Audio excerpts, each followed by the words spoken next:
மே 5 புனித யூதித்.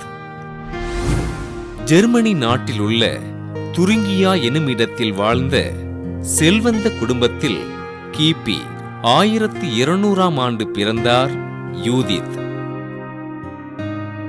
இறைபக்தியில் சிறந்திருந்த இவர் ஹங்கேரி எலிசபெத்தின் வாழ்க்கை வரலாற்றை படித்து அவரை தன் வாழ்வின் முன்மாதிரியாக எடுத்துக்கொண்டார். தன் 15வது வயதில் வசதிமிக்க ஒருவரை திருமணம் செய்து கொண்ட இவர் தன் வாழ்வினை எளிமையாக அமைத்துக் கொண்டார்.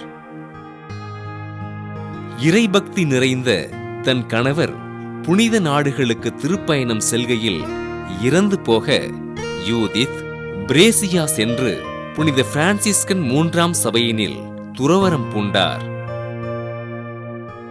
நோயாளிகளுக்கும் ஆதரவற்றோருக்கும் உதவிகள் செய்த யூதித் பிச்சை எடுப்பவர்களுக்கு உணவளித்து அவர்கள் தங்கி வாழ்வதற்கு இடமளித்தார்.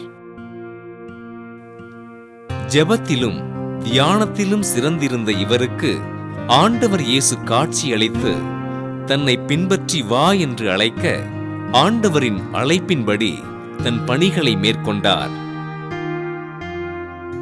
உடல் ஊனமுற்றோரையும் தொழுநோயாளிகளையும் அன்போடு அரவணைத்து உதவிகள் செய்த யூதித் கிபி 1260ஆம் ஆண்டு மே 12ஆம் நாள் இறைப்பதம் சேர்ந்தார்.